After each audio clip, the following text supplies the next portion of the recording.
Hi everyone. We are on a Pride of Week session on leaving home.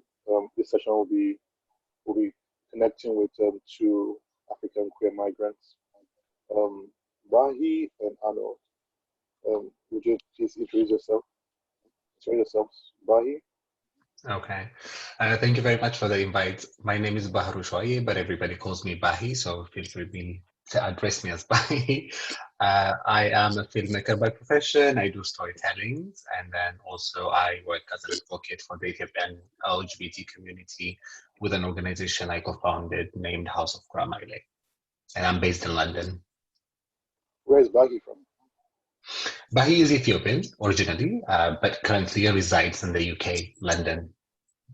Okay, great. And Arnold? And Arnold Mlaisho. I come from Zambia and I'm based in South Africa. Mm, what do I do? I run an LGBTI refugee support group, which is based here in South Africa. Yeah, and apart from that, I also do a little bit of part-time modeling. Yeah, and also trying to be a YouTuber. So yeah, that's what I'm trying. That's what I'm working on at the moment. Fabulous, fabulous. So before we go in to the questions, I want you to ponder on the big question, where is home, right? We will come back to it later, but the big question, where is home, is something that constantly you know LGBTQI persons around the continent have to face. Where is home, where is family, who is family? Because we see that most times um, our biological family, the ones that we're born into, reject us because of prejudice or lack of understanding, and we move. I mean, what family is or what home is shifts constantly throughout our lives. So ponder on that question: where is home? Right. Well, I think we'll begin. We'll move on to the next question. That's really tell us about your country of origin. Right. What was your fondest memory of your country of origin? Rahim? um, what is my fondest memory of my country of origin? Well, I think everything. I could say the food, the people, the music, the weather, the landscape. Like everything that you can think of. Like well, that I can relate to are my founding memories, and also, the time that you spend with your families, friends. Because I grew up in an extended family, so like well, that time is like very unique to me. At the same time, like well, I have like a sort of a hate love kind of a relationship with it, but at the same time I love it, I adore it because that's what I know. So I think like the connection with the people I have, the connection with the land, and then like there are things that you cannot quantify or like describe. The smell, the color you see, it's just like yeah, those are the kind of things that I keep in my memory. Okay. All right. Um, Arnold, what's your fondest one? So for those many of Zambia. I think for me, there's nothing like home. Home is a place that you always relate to, regardless of whatsoever. Uh, yeah, it's the people. I think even my relatives, even though we are not in good terms because of my sexuality, yeah, they are the people that I miss, and I wish I could speak of friends, but I never used to have friends. Yeah, so it's just the people and the land of Zambia, the food, and everybody, I guess. Yeah. Okay. So there's a lot of talk about food. So what's the what's the most I think most delicious meal in Ethiopia? Like if I go to Ethiopia today, I should ask for this thing. What is that one thing? Could you just tell us the name, describe it, and how it makes you feel? Oh wow, just one food. No, like what is that food that does it for you in Ethiopia? That's local delicacy that does it for you. Oh wow. I mean, like, well, we have so many varieties of food. Like, this is just very hard to choose one because, like, I'm gonna be ostracized by everyone. But for me, I think there's this thing that we call دركوش فلفل. So that's the one thing that I like, I think. So we have this thing that we call injera. Uh, Yeah, I yeah. mean, the foreign way of describing it would be like, the pancake looking thingy. I don't like to call it that, but we call it injera. So we sun dry that one. You dry it naturally, and Yeah. then you make a stew. Onions. We have a spice called barbare. So like it's very spicy, like it's very flavorful, like not heat in terms of spice, but like no flavor. So we do that, and then we have the Ethiopian spiced butter as well. So you add that, and then like also once you have the stew, you add the like that dried injera, broken one. It's really tasty. The texture is nice, the taste is nice, the smell is nice, the look of it is nice. So I think, like, for me, I would go for the kushfakar maybe. Who makes the best um injera? Injera? Who makes the best Yeah. injera for you in Ethiopia? Oh, whoa, what does that mean? Who makes the best Ethiopian injera for Bagi? Like, whose injera does it for Bagi? My mom? Okay, okay, that's nice. That's nice. Um, let's go over to Arnold. Arnold, what's the hottest meal in Zambia that just makes you stop and think? By the way, by the way, I was in Ethiopia, and then I remember I arrived at the airport, and then Yeah. we were collected. I was taken to the hotel. So as we went to eat, and then they brought the menu. They brought. Then I chose. I still remember it was kit for something. Oh my Oh, God! yeah. There's Yes. there's no food like home. Oh my gosh! I was like, what's this I'm eating? Yeah, but they do love it. Eventually, I ate something which was different, and I can relate to that. It was nice. But Mm. as for me, I think there's something that we make. I think it's pap made out of cassava, and yeah, I really, really do miss that.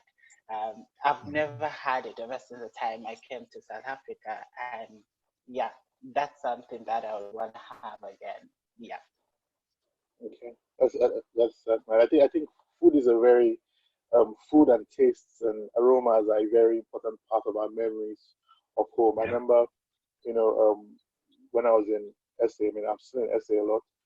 The one thing I miss about home with my mom's is the one is soup. Is this thing mixed with there's like there's a broth with palm oil and Mm. shrimp and periwinkle and fish and vegetable and it's just you like you like heaven was scooped inside a casserole dish and brought down. Um, but moving Yeah. on from food and other fun memories we have of where we of our home countries. Um, what happened? Like the day we left all of that behind, or the day we left. What was how was that day? What happened that day? Mm. Did you think about these things? Your mom who makes the best injera. Do you think about the pap? What happened? How was that day for you? You know, was it planned? Yeah. Oh, yeah. Mm. Um, honestly speaking, I try not to think of that specific day that I had to leave because, um, yes, even though I made the decision, like, a few days before I had to leave the country, that day makes it real. Like, the fact that I'm, like, physically being removed from, like a place I call home, a place I grew up with, a place, as I said, like I have like a love-hate relationship with anything and everything Ethiopia. So Yeah. honestly, I try not to think about it, but like the one thing that I think was that I had to lie to my parents because I can't tell them that like I was, leaving the country for good because I had to explain why.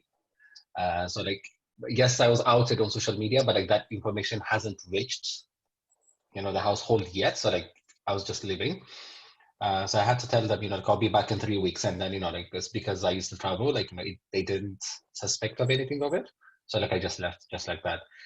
But the last people that I saw were my very good friends. So one is in Austria at the moment, and then the other one is Christine. Christine is here. I think I introduced you like over the email, I guess. Yeah, yes, yes. She's the one, yeah. So, and then another friend of mine called Strapik. So like, well, we had dinner at the airport while I was waiting to board. So we had dinner. We exchanged, like not gifts, but like the bag that I had, like one of them wanted to take it, so I can give them my bag. We exchanged bags, we exchanged photographs, and then that's it. Like, but like once they dropped me at the airport, and then like the police were, of course, the police are mean in that country. They could not give us time to say goodbye properly to hug one another because they wanted them to move with the car. So like that's the last thing that registered in my head because I didn't give them enough love and like enough hug.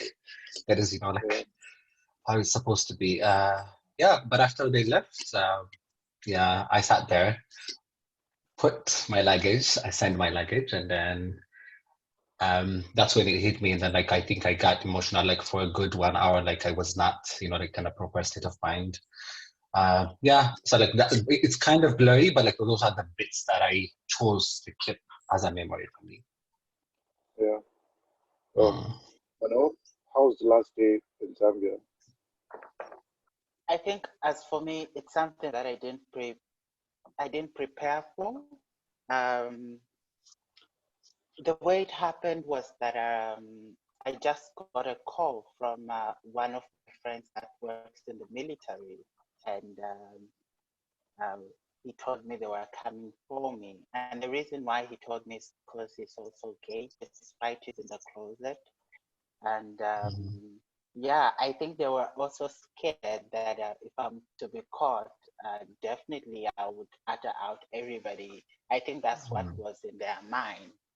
Yeah. So it happened in a sense at the time they were coming, I was told to get out of the house, which I did, and I just left. I think after a few minutes, I had confirmation that no, the police came to my house. And because I'm a little bit known in Zambia, it was all out, and I was they started looking for me. So I moved from from the place where I was, and then I went to the city. And city, I was told not to go to the airport, so we needed to use other means of them trying to get me out of the country, and the only way was by bus. And after that, we reached at the border, and then we had to pay some few people just for them to allow me to pass through. And yeah, that's how it all happened. Yeah. Okay, well, So it was something that I didn't prepare for, but yeah, it happened. okay. It's there's a diversity here. There is Bahi who prepared a few days before and could pack a few things, and then there's Arnold who didn't prepare, just had to dash immediately and left by the bus, left by the plane. But you both took luggage, right? I just took my laptop bag. I think my laptop bag has everything because that's where I pack everything. That's the only luggage I took. Whatever I left my house in full capacity. Tell me what you packed, Bahi. What was in that bag? What were the most essential things? Essential pieces. Essential pieces. That's it. As I said, like what? So at that time, I was living at my parents, so I can't be packing nothing, even if I want to. I was not even the head, so I didn't have like that capacity to process things anyway, like ahead of time. Because like this happens like very quickly in a blink, like within like 2-3 days, right? So I know like I'm leaving, so like I had to carry some things because I could not be affording to buy things in London. Obviously, that's not gonna happen. So it's just essential things that you take with you. Yeah. Things like what? Clothes, deodorant, shoes. That's it. You take Just any like rent? literally, that's it. Yeah, I didn't even get to pick up my hard drive because I wasn't so sure, like if like I was going to be stopped at the airport or not. So like I didn't carry my hard drive. So like I had to leave it, you know. Okay. What did you pack on besides your laptop? So basically, my laptop bag had my few of my documentations that I acquired in Zambia, like my certificate of my graduation certificates and my ATM. Yeah, that's it. Only had my laptop, my certificates, uh, my bank details, and yeah, that's the only thing it had. And I only had a jersey on with the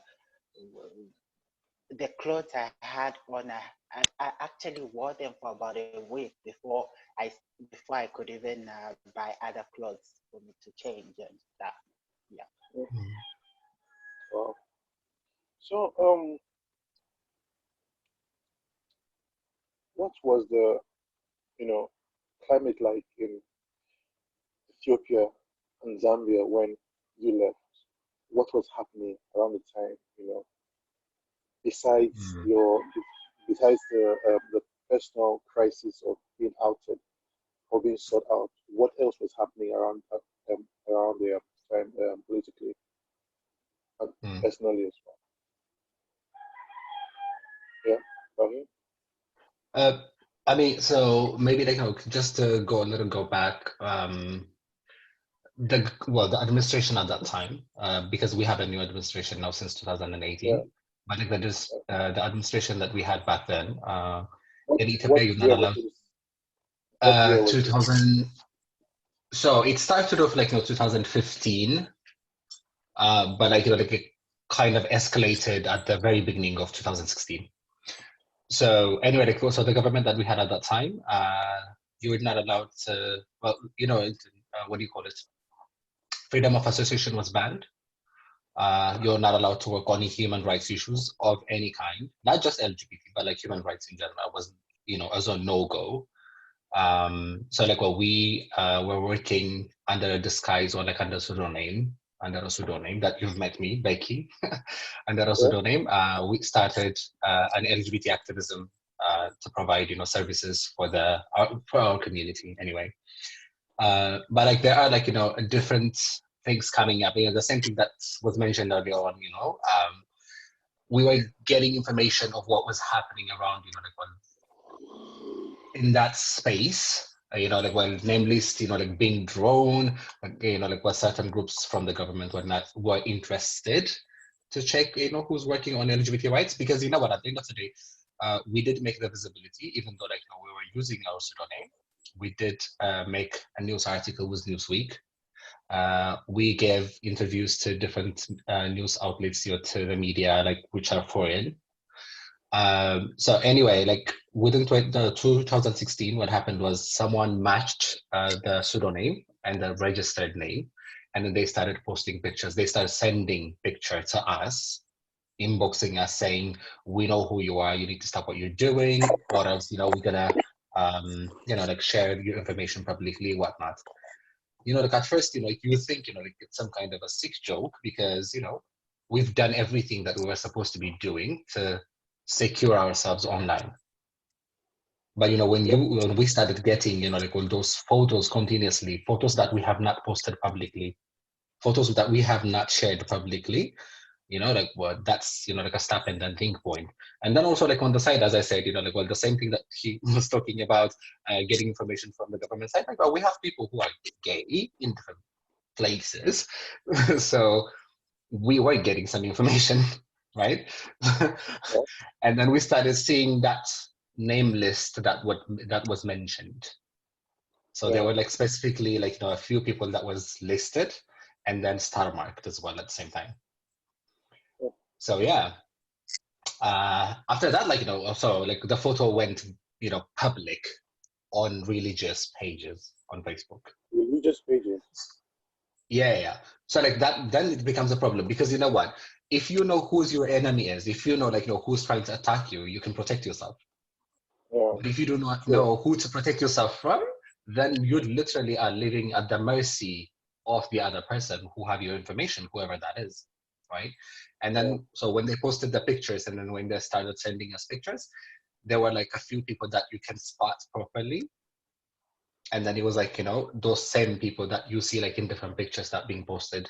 So like that's when I was like, you know what, we've been, like living under this, like, all our life, like you police yourself, you try to tone yourself all your life. You watch over your shoulder to protect yourself, like not to look gay. I don't know if that makes sense. Not to sound gay, not to laugh like a gay man. Like, well, we tried everything, right? So like at this point, there's nothing. And then also the problem is Ethiopia, because of the geopolitical position that they have, we did not have any LGBT international or local or continental from Africa organizations that were interested or working with us at the moment, apart from like informal connections that we created through the continent of like different activists from the continent of Africa. So like we did not have anyone to back us up. If we were to be in jail, like there was no one who's going to mention our name, so we needed to save ourselves. Yeah. So I think it's just like a continuous of things that happened and then led to that incident of me deciding, I was like, you know what, like I don't know how to fight this anymore. Like the choices, either you die in a place that you call home or you go elsewhere and then you leave. That's it. So like I chose to live somewhere else rather than die in a place I call home. That's very a powerful thing. Thing you said. I mean, I'm going to just tie it into the documentary. Why Blame Us? That was directed by Dr. Bora just now. But let's hear what Arnold has to say in that regard. What was the political scene like? Political climate like, other issues that were fought around the time that he left. At what time exactly did he leave? Arnold? So like Zambia is known to be a Christian nation, and homosexuality is criticized by everybody. And so the trend in Zambia is that when you're found to be gay, or when you come out as a gay person, it's basically your family that gets to take you to the police. And once when they do that, they are praised by the community. They are praised by everybody that know they did the right thing and stuff like that. So with me, regarding my case, my family has always known about my sexuality ever since the time I was a kid, because they used to call me gay and all other sort of names that I never used to understand, especially the term gay. By then I was a kid. I could always ask myself, what's the meaning of gay? At least if they call me Mary or if they call me Jane, I understand that. I would relate to that, knowing that no, it's a female name. But gay, I didn't know what it was. So as I was growing up, like I was kicked out of the house. I think I was 14, and that was the time I started working for for a local TV channel as a TV Kids presenter.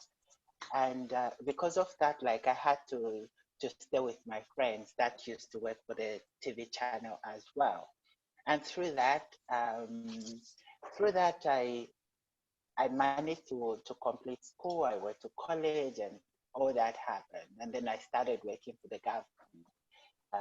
Through some few connections that I had in the government, those people that could see that I'm gay, and then they would approach me, and then we'll talk. That's how I managed to even get a job in the government. Yeah, but sorry, you might get the government. Sorry, just the fact that me is that there were queer persons in the closet that helped you get a job in the government. Approached you to, advance your career. Yeah, it was some few individuals that are powerful in the government. Already queer.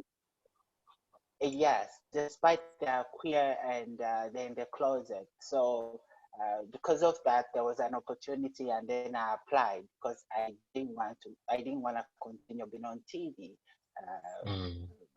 because news started escalating so fast, and now that I had grown and everybody could tell, I don't know how they could tell that I'm gay, or everybody could tell Mm. that no, that person is gay, and because of that, I started being a target. So I, and because of that, I moved from city to city, but I wanted to settle down. So the only way was for me to get a job in the government.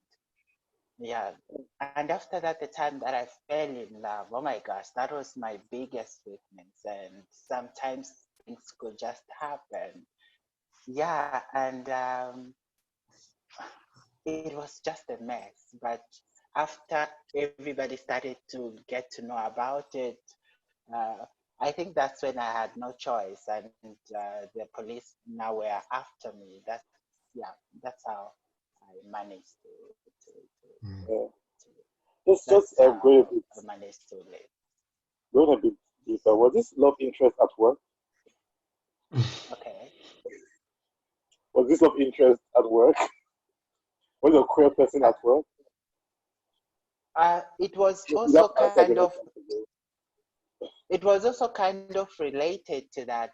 You know, it also brings some sort of when I find you there and then you do not have the qualifications that I do have, and then you're my boss, and then the next thing is that your junior is likely to be above you. It also raised concern. So it was also that where word Mm. consent in, and because of that, because at some point I opened up to my boss after she had asked me about what was going on, and immediately everything just went crazy. So it was all that Mm. as well.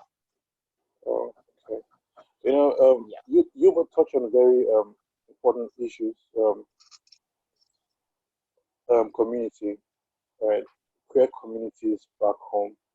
Um, you spoke about the queer friend in the government who was able to mentor you and guide you into a job opportunity. You talk about the queer person who walked you to or carried you to the airport that you couldn't say goodbye to.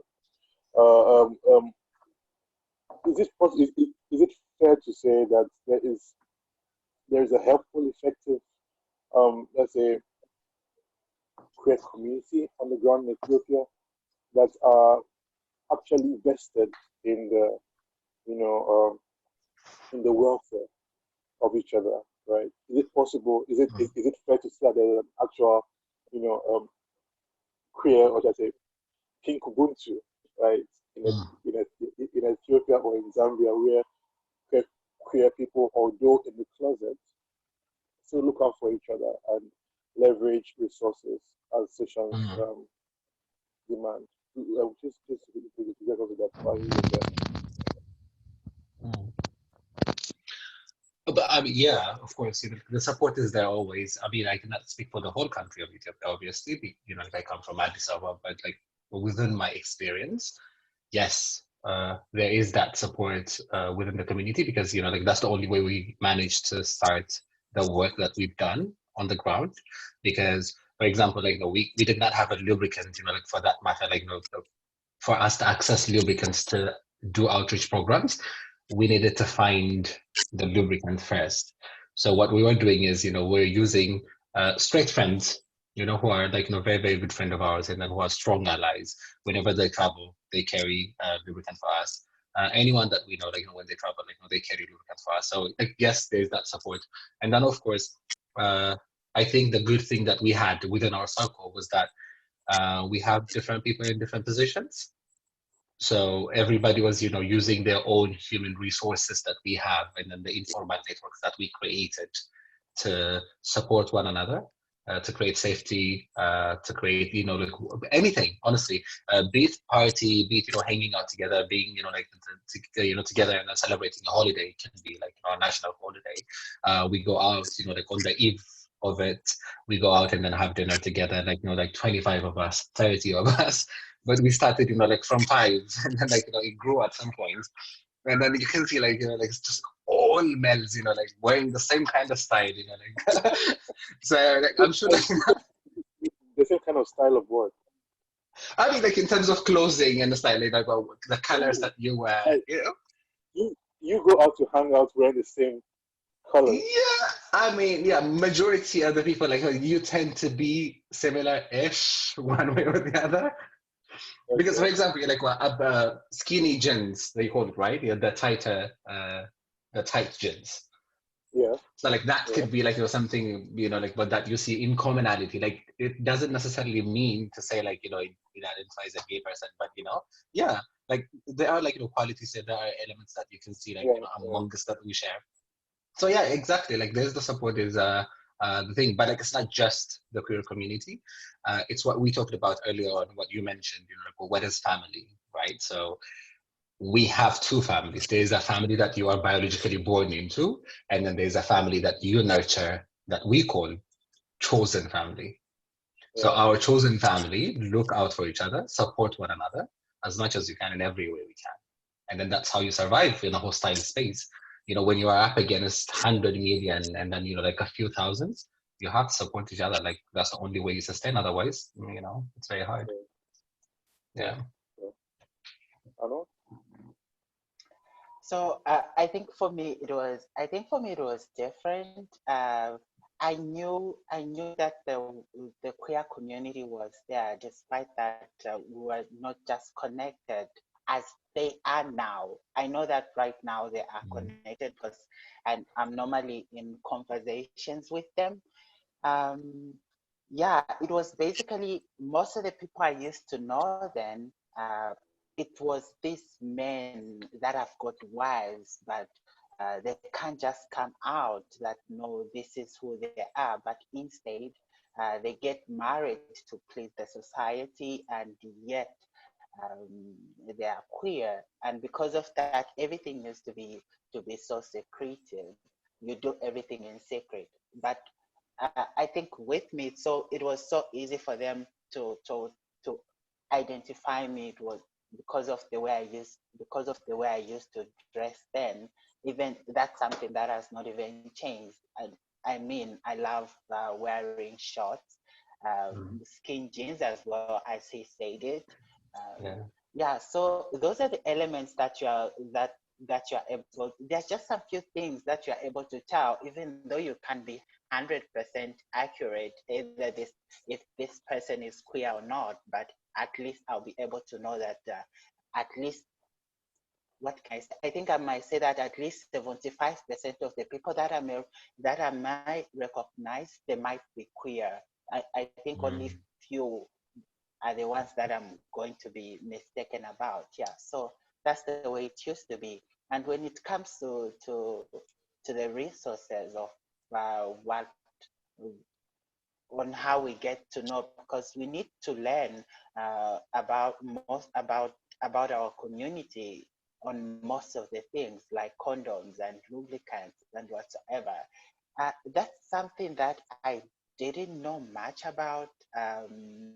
Yeah, but I had an opportunity to learn after I met few of my friends that came to visit in Zambia abroad, and that's how I used to get some of the things that I used to use. Yeah. Hmm. Um. Now flowing from what you both said, the community as on the ground, there are more subtle, more nuanced, more contextual ways of coming out, right? Mm. Perhaps it's the wearing of the skimpy, the skimpy clothes or the very tight trousers, and people, and then you kind of magnet these people, and they come out Mm. to you, their own, should I say, you become, let's say, a personal pride for them, a personal pride parade that they attend to be liberated. They seek you out because you are a spot of, you are an avenue of liberation Mm. for them. So now, tell me, what are your thoughts on coming out? Now, not their coming out, but your coming out. Because if you are so visible and you're sought out, it means it's no longer. I think the agency has left you to decide whether to come out or not, right? And now the question is, coming out, is it a mark of privilege or is it a burden, or is it yeah, a mark of vulnerability? Please feel free Mm. to Mm. Huh. Uh, I think so. I think on my last session, when we talked about like intergenerational relationship, that's the one thing that I talked about. Privilege. I mean, coming out. It's a foreign concept for me. I don't. I don't necessarily push people to come out. If they want to, they can. But like it has a loaded privilege in coming out because once you come out, you have to be in a position where you can protect yourself, or you have to be secure, right? For me, when I come out, it was not a choice. I was outed, so my parents asked, I just confirmed. It's a confirmation that I give them. It was not like me coming out as such. But then again, maybe like within an African context, within like people who come from a hostile space, coming out is a different. Maybe it has a different approach because, for example, uh, before me joining, like this LGBT movement, and then before we started that LGBT movement, the only person that knows I'm gay is like my closest friend, just one, because she asked, as in, because I don't believe in coming out. As I said, I have never seen a straight person sit their parents or their friends down and then say like, "Oh, I love to sleep with so and so." Like, why do I have to do that? It feels like like I have like something that I'm hiding, and then I need like there's a need for me to come out. I don't want to do that. So the person who gave me this, she's a very close friend of mine. So she's the what's one that? that I told. What's that? So this is, we call it mezcal. This is a cross from the Ethiopian Orthodox Church. Okay. Yeah. So anyway, like she is the only one that I came out to because she asked me, as I said, right? But working with the outreach program while using a pseudonym, I had to come out because people were seeing my face. I had to give them condom and lubricants. I have to go to their houses and talk to them. I have to sit with them. So like I was out, obviously. So if someone was to pressure one of those kids, they can easily spot me out. You know what I mean? So like yes, maybe like out in a different sense, not in a way that we see in Hollywood movies, not in a way that we see from the white people. Like maybe coming out for us is a different case. I don't think it's a matter of a choice most of the time. But like if it's a choice again, we only can come out because that's the only thing we can afford because security is not assured.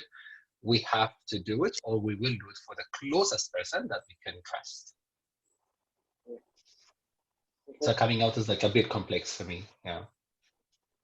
Okay. I know. I think for me, there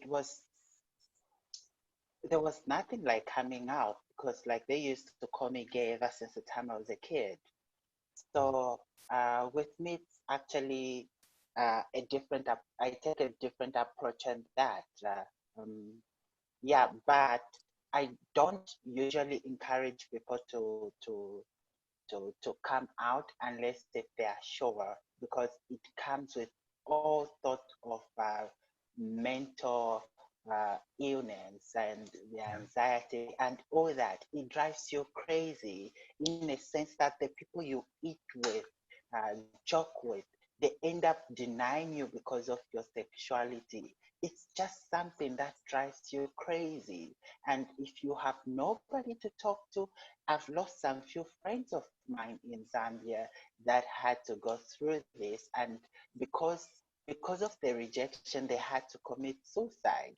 So I actually encourage people to come out when they are ready, and I take them through what is expected and what not. Yeah, so um, I don't usually encourage most of them to come out. I always tell them to be who they are. And as long as if they are happy, they are doing their thing and stuff like that. So that's where I stand actually. Unless if they're in a place where I am right now, which allows them to express themselves fully. But if it's back home in Zambia, I don't. I tell them to stay who they are, and I know how our government is, especially when it comes to the LGBTI rights. Yeah. So that's where I stand. Yeah. And you both touch on very important concepts, mental health, suicide, the complications of, you know, of choicelessness, not being able to escape. The next question will really be on the home you cannot leave, the one that goes with you here, right? I know that now you've crossed the borders, right? You're in the UK, you're in South Africa. How do you cope with the, um, you know, mental health implications of your leaving? How do you sustain yourself mentally and emotionally? It hasn't been easy. I'm not gonna lie to you. It hasn't been easy. It's something that drives me crazy. But by the end of the day, I think even because like the time I came to South Africa, and then I started the whole process of sorry for that. I started the whole process of documentations. Um, um, um, everything came out in the media, especially the time my documentations were rejected, saying that I'm not gay enough because I don't look gay enough. I'm not gay enough because I identify as a Christian.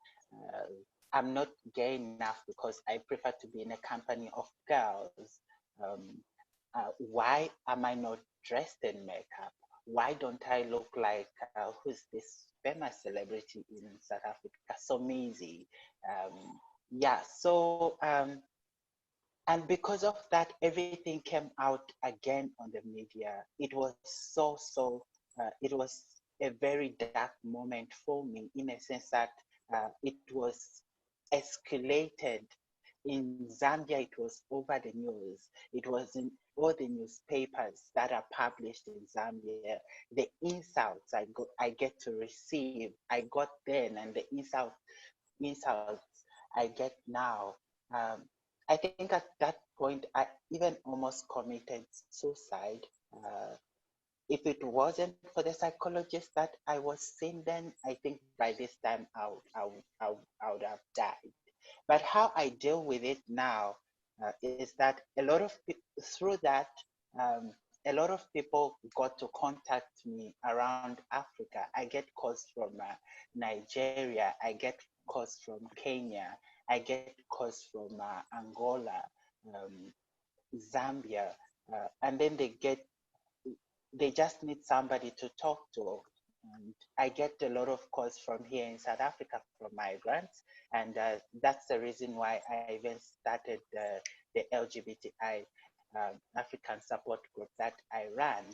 And because of that, that kind of keeps me busy in a sense that even though I'm dealing with my own problems when it comes to securing documentations, that's something that me and my my lawyers are handling.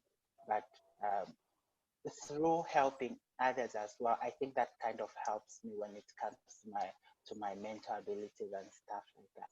Yeah, so that's how I get to deal with it. Yeah. Yeah. Mm. Well, Wow. Thank you for sharing that. How? Mm. Mhm.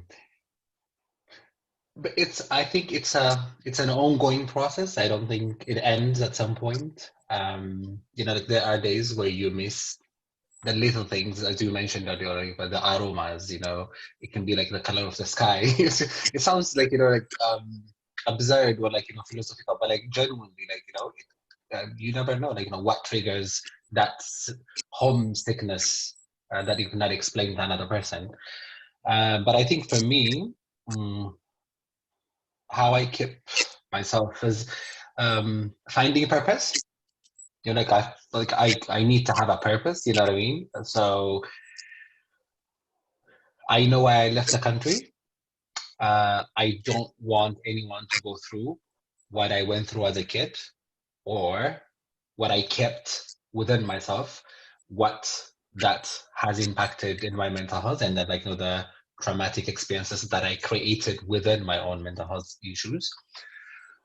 So for that, I had to create a purpose. The purpose being, I'm in a safe space.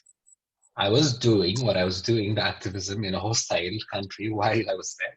So I might as well do it now, more very strategically, from, safe as in like, physically safe. Because, you leave one oppression and then you come into a different form of oppression, when you go to places. So like that's another layer again. Because people think, like everything is green on the other side of the world. And I was like, no, and not everything is green on the other side, because there are struggles that you're going to be introduced to that you have to incorporate again within going through that major thing that you left your country for. Yeah. So one of the things is that, again, nurturing a chosen family, what I am. Okay, so like I looked for groups that I can talk to, people who went through the same experience that I have. London is a big city with a population of nearly like 9 million people. But at the same time, London is a city where you can actually be lonely. So the weather doesn't help if you have depression, because like for me, my depression triggers for two reasons. Weather, like this gloomy, dark weather does that to me. And then also at the same time, uncertainty. So going through the asylum process and then waiting for that outcome. It didn't take long. I was one of the lucky ones, like it only took me, like, to be honest, like 3 months once I applied. But still, like, waiting, what happens if it didn't work out? What am I going to do? Am I going to go back? When I go back, what is it going to expect? What is it to be expected? It's just a lot of things that comes to your mind. So like, yeah, I think I do walk a lot. I am well aware of my mental health issues. I grew up with depression. I think that's the long-term relationship I have. So we are like in a very abusive relationship. We do not respect boundaries. Sometimes, the depression kicks me. But, we try to find a balance for it. Yeah, so like I do walk. I try to meditate when I can. I can't lie. I do it every time, no. But like, yeah, finding someone to talk to be honest. Finding someone to talk to helped me a lot for me, yeah. So like that's how I keep sane. And then I think it's the same thing that we saw on the documentary, Why Blame Us? It's the same experience that you will be exposed to when you go to new space. You don't know what you're expecting. You think, like, well, they will, welcome you with open arms, but that's not the case. It might be handcuffs, it might be detention, it might be, putting you in a limbo for years to come, like, well, without having to give you a residency permit. So like, it's just a lot of things that you need to be mentally prepared for, but like, you can't, because you leave your country because it's an imminent danger to your life, right? Yeah. What was that thing? Warasan Shire, the Somali poet, she says, no one leaves home unless home is the mouth of a shark. That's it. See, Yeah. it's not something that you plan. It's not something that you aspire to leave your home country, what you build all your life, your career, and then start from ground zero. That's not what, people are trying to do. You are leaving your country because you cannot longer sustain in that space. And then, but I mean, I don't have a one sentence answer for you to say, oh, this is how I keep my mental health. No, there are days where like, depression kicks my ass and then I cannot leave my bed for weeks. And then there are days, like, or months that I can, shine and then wear bright colors and then, come here to do a video recording. Yeah. Thank you very much for being so candid with your answers, Baki, and all.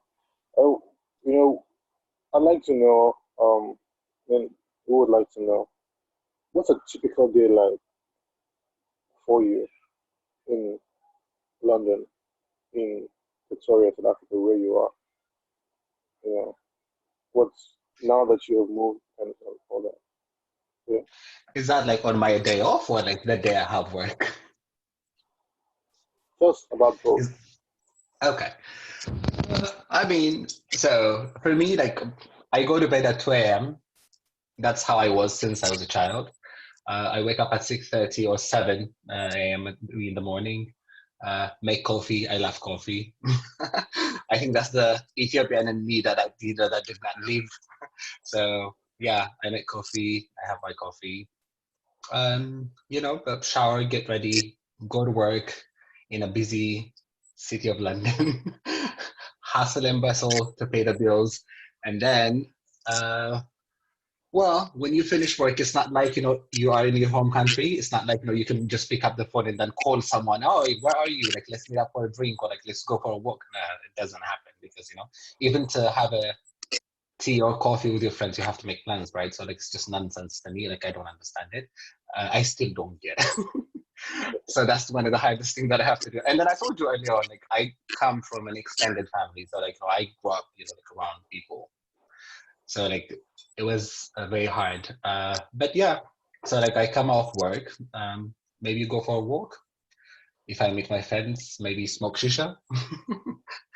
Have, like, well, What's whatever your politics, um, philosophy. um what's your favorite flavor Oh, on sweet? orange and mint, or just mint, orange mint or just mint. Yeah. Okay. So I do that and then, like have a chat with my friends and then come home, do the same routine again, like practically. Okay. Yeah. Oh, Mm. oh, I know. So as for me, how do I do it? Like I got to bed, I think by half past uh 10 or 11 p.m. And then if I wake up in the morning, the first thing I have is I make tea. If not tea, it has to be hot water. In a sense that I don't know, like I'm always on a diet for some reason. And after that, and That's the model in you. like even if when I'm taking my tea, like I hardly put sugar, and after that I need to exercise. If I'm not going to the gym, like I'm gonna exercise at home. Like now it's lockdown, I just wake up and exercise home roughly maybe an hour or something, and I do follow the Oh wow. instructions on YouTube. And after that, on a normal day, after that, and then I would go through my emails. I do receive quite a lot of emails, and then because I do link quite a lot of migrants to different organizations, and I do follow ups to find out how they were assisted when it comes to hate crime and other sort of like counseling and all that. Um, yeah, that's what I do. And on top of that, I also like making crazy videos.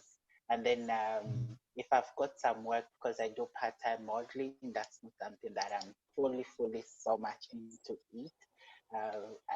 I go for casting and all those kind of stuff. Yeah, so I need to model to make some money for Yes, me you to do. pay my bills. Yes, you do.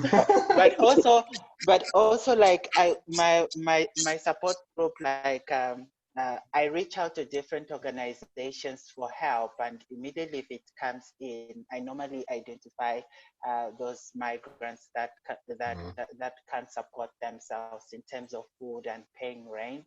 And that's mm, something that we are doing so much now, because a lot of them are not working restaurants, and some are into other things like mm. Yeah. uh, to other things. I wish I could mention them, but they need to do them for them to survive. And that's Yeah. something that I strongly support. But Mm, now all that has been taken away from them, not mhm, because of the government, but because of the pandemic. And the South African government caters for South Africans. What happens to migrants, and what migrants. happens to LGBTI migrants? Because Mm, they are even more vulnerable. So mm. I'm reaching out to organizations and for those that can assist us, so that for those that can assist us, and then yeah, they definitely come in, and then we see how we can share Yeah. the resources that come in. Yeah, so that's what Mm, keeps me busy at the moment. mm, mm. Yeah. Okay. Yeah. Just by way of tell me.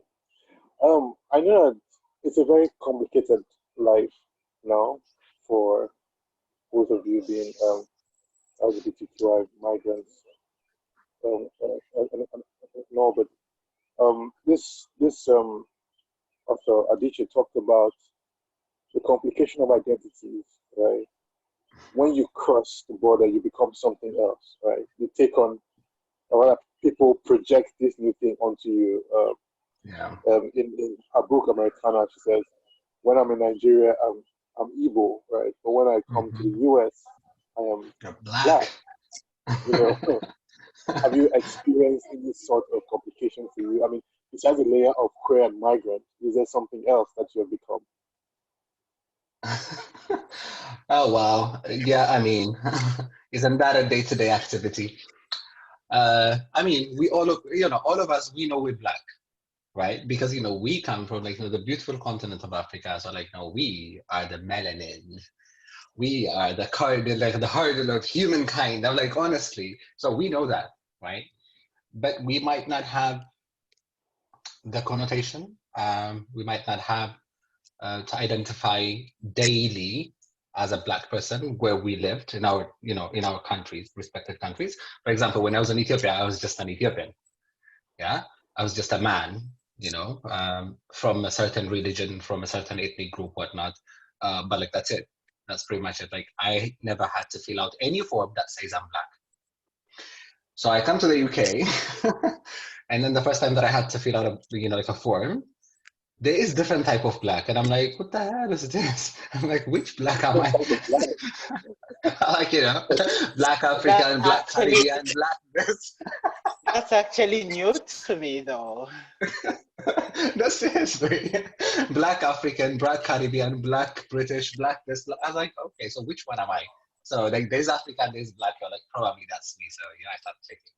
Yeah, you get a new identity, which again, I think like what we did talk about this off camera, I guess, earlier on. Yes, there's a form of oppression. There's a form of marginalized group that you belong to when you're back home. When you come to the Western country, I don't know like how it is in South Africa, but like when you come to like the Western country, you are again put in a box, like of being black. Like they identify you as a black person before you even understand what it is. Because with that definition, there are negative connotations that they attach to it. For example, when you go to the shop, there's a shopkeeper, like one coming and then asking you like, well, do you need help? Do you need help? And like honestly, like like if you are just being naive, you would think, oh, how helpful, but it's not. That's not the case. That's not the case. They literally follow you because apparently, like I don't know, like what they think we steal. It's just like a stupid stereotype that you have to follow. And yes, there are different categories that you would get up into, and then also like the name asylum seeker. Now it's they changed to people seeking asylum because you're a human being before the process, right? So like people seeking Yeah. asylum, you being a migrant, you being a refugee, you having a different accent that doesn't sound, like where you live, that's a different layer again. So you go to like gay bars, gay clubs. There is like proper racist comments that you hear, like just casually dropped it. For example, the things that I don't like, for example, and then the things that I've experienced is that people would come up to me, white gays, would come up to me, and then they say like, no, I love black men. I'm like, yeah, so do I. That's my response. I'm like, you know, it's just ridiculous because you know what? If you like me, you talk to me, right? Like it's just, but like it's just a fantasy. It's just an objectifying thing that they have. So like it's not they're talking to a person. They're literally talking to a race. Like Yeah. those are the kind of things that you kind of get subjugated to, which I do not entertain. and then which I have like a serious issue about. And then the other thing is also from quote unquote POC people, like I've got a comment that says, "Oh, you Ethiopians are exotic." And then, mind you, this is from a person of color, okay, an Asian descent, saying that to me. You Ethiopians don't know, but like you guys are exotic. And then the one thing that I said to him was that I was like, you know what? I'm not exotic. I'm not a fruit. I'm not a tropical fruit. I'm a human being. A, B, what I am is exhausted of you, not, exactly. So Not it's exotic, yes, exhausted. exhausted. I swear to you. it's it's just too much. Like, so yeah. I mean, like there are things that we had to fight when we were back home, and then you come here and Yeah. like there are new things that you have to learn and adapt again, which is Yeah. again problematic. And then that's why like I like going to spaces that kind of caters to my community. London, I can just like mention this like London, like there's a party that they organize monthly, like well every few months, Pussy Palace. It's run by like queer, trans, and non-binary Black community, and then it's one of the safest spaces. It's one of the loveliest places that you can be. The music is amazing. The people are nice. Like you're not being objectified. You're just there, like doing your thing. So yeah, because you said like your identity is kind of questioned, and there are new identities that are being pushed to you. Not being Black is a new thing, but there are negative connotations that they wanted to push onto you. You kind of have to choose who you hang out with, where you want to go, because otherwise it would genuinely fuck up with your mind. Yeah. And then currently, for example, the same thing that he was talking about, what we're doing is 5 LGBT African migrant organizations that are based in the UK. We are trying to cater for the needs of people seeking asylum from an African background and are queer, who are currently like going through the process. So we wanted to provide them like with like a bit of funding, because you get £40 a week when you are like going through the process. You're not allowed to work. They give you £40, and then you're expected to live on £40 a week, which is nothing. So the reason that these organizations collectively come together is like to raise funds, because we wanted to make sure they're covered, at least the basic needs is covered. As a refugee, I have access to different social services, or like to different services that are provided here in the UK. But if you are not a resident yet, you don't have those choices. So yeah, there are like layers of identities that you're gonna have to go through, like genuinely, like you're gonna have to go through like your different identities, and then it's not easy. It is not easy. Okay. Oh, Yeah. that's a lot. That's a lot. Um, I know.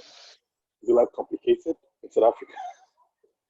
So basically, for South Africa, it's a different story. In a sense that, okay, like once when you arrive in South Africa, as a queer migrant, you don't only get discrimination from the refugees, from your from I mean, you don't only get discrimination from South Africans, uh, but you also get discrimination from your fellow migrants. Yeah, so it's actually very different this side, and when it comes to acceptance, um, I don't know. We don't have the privilege, even though once when you're recognized as a refugee, you don't have this some sort of grants that you receive as a refugee. You need to work. You need to work for yourself and stuff like that. So those are the things that we experience here. It's much better if you come from abroad and then come to seek asylum here, because you'll be known as an investor than from Africa, and then you move to South Africa, and then you are recognized as a refugee or as an asylum seeker, as I am at the moment. Yeah. So, and it is difficult. and I choose by all means to choose places to go to. It's not every place that I go to, but when it comes to the prides, those are spaces that I normally go to, because when it comes to organizations, I always try to volunteer and just be part of it, because that's something that makes me happy. Yeah, so basically that's how it is this side. It is difficult, yeah. Okay. We've been talking about a lot of challenges that we face, as queer migrants in these cities in Pretoria, in London. Um, Tell me about your your favorite thing about London. I mean, it's a new place you've gotten into. Is there something or someone in London that makes time stop for you? I mean, whoa, there are so many reasons to love London, to be honest. It's highly, highly diverse. That's the one thing that I love about London. You don't feel like you're an outsider, because majority of the people that you think belong to the space also are an outsider like you.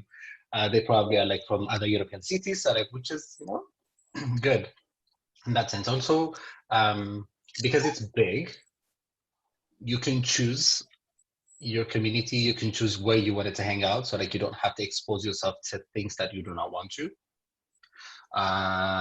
And then also, like, London, the UK Black Pride happens in London. Like, that's the one thing that I look forward to every year. So the UK Black Pride is like one of the UK Black Pride is one of like the biggest events that happens like the next day after London Pride. And then that's, where you see all the melanin, all you see the black, different shades of black in so many different Oh my forms Caribbean God. manifest. It's I'm so trying to gorgeous. imagine that.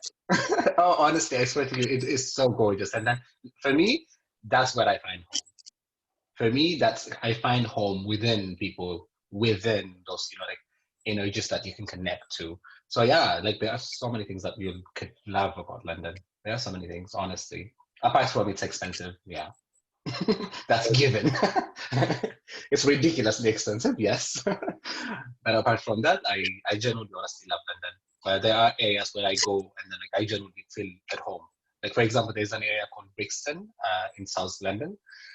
So like as you leave the station, you get to hear like reggae music playing on the streets, like the market. I feel like I am home. Like I don't know where that is, by the way. Like when I say home, I'm not thinking of Addis Ababa specifically or Nairobi or Accra. No, it's just like it feels home fully, like wholeheartedly, and then I love that.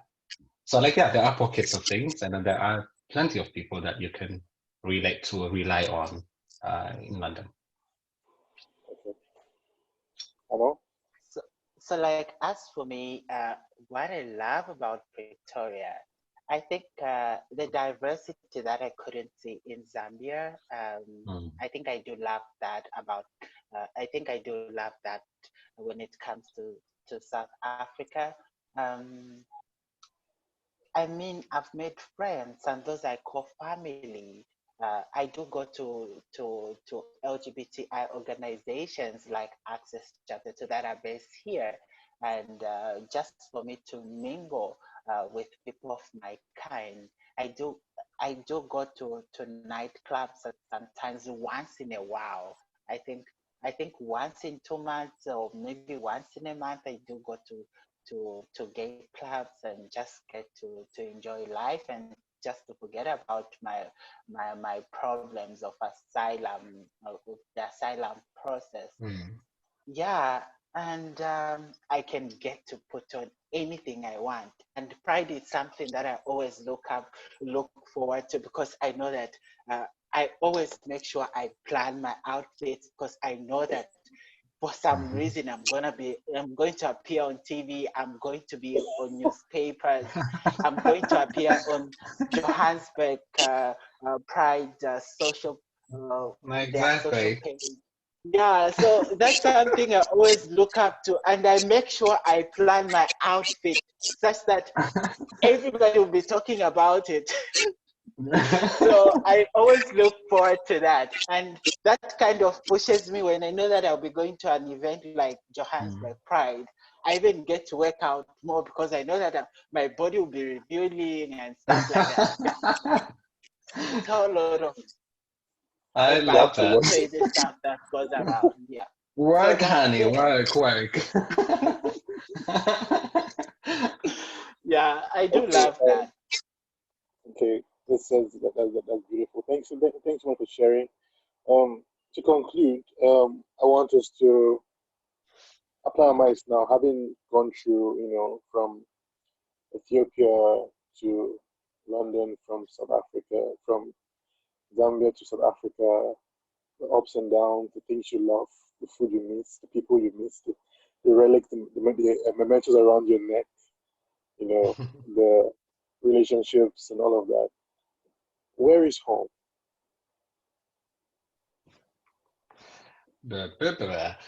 I mean, I can easily say that answer for me, I think. Home is where the heart is. Home is where you feel respected, loved, cared for, and safe. That's where home is for me. So home is not a physical space. Home can be just a person. Home can be an idea, a nostalgic moment that you have with you. It can be an aroma, it can be a coffee, it can be like anything. But home is where you feel safe, content, cared for, loved, and safe. For me, that's how I see it. Because I detached from that, physical space. No, because I've never felt home, even when I was back home. Growing up in Ethiopia, I felt out of place all my life. I felt like an alien in my own house because I couldn't talk to them. They see me, but they don't see me. So like home is what I said it is for me. Yeah. Okay. I know.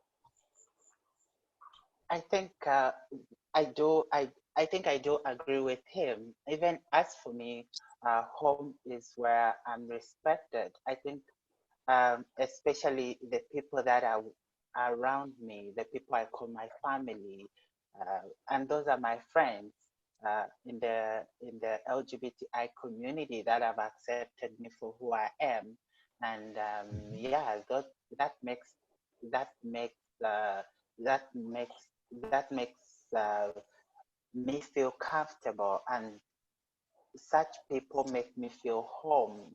Um, yeah, so basically that's how I can say it. Because in Zambia, I felt like a prison, but yet here, even though I do have some few challenges, but I can express fully who I am, and that's because of the people that I try to mingle around with, those that have accepted me for who I am. Yeah, so home is where heart is, and my heart is definitely here, where I see love, or where I feel loved by my family. Those are the people I mingle around with. Yeah, so Mm. that's it. Mhm. Well, it's been a very, very deep, insightful, revealing session with you, Bahi, and you, Arnold. I feel deeply enriched by your narrative, by your stories. I can almost taste the injera and the pop. You know, Yes. I'm right there with you in Pretoria and the clubs and the Johannesburg Pride. I'm also there with you in the You clubs. should. You're gonna love it. Oh my God. I mean, Pride is a beautiful thing, and having all the shades of black, you know, appear Yeah. with you Mhm. is great. I mean, there's nothing like eye candy, right? In a space that is liberated, in a space that makes room for all kinds of diversity. And I think one thing that you both have said that's quite striking, that is very striking, in fact, is that home is not so much a physical thing, but the thing that you take with you everywhere you go. Right. So although you may Yeah. have left what you initially grew up thinking was home, you really just had, I mean, your understanding and of home has evolved and has been seasoned by time and experience and circumstances.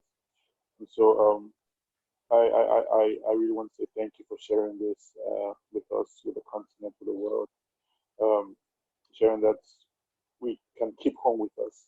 We can be stubborn about not leaving home, right? It's something that we should learn and hold dear. Thank you very much for your contribution to Pride of Faith and for coming on this panel, on this session, on this gossip session, with me and with the rest of us. Please, you want to Pride of Faith, please stay on, have fun, and enjoy the rest of the experience. Thank you very much. Thank you so very much for organizing this.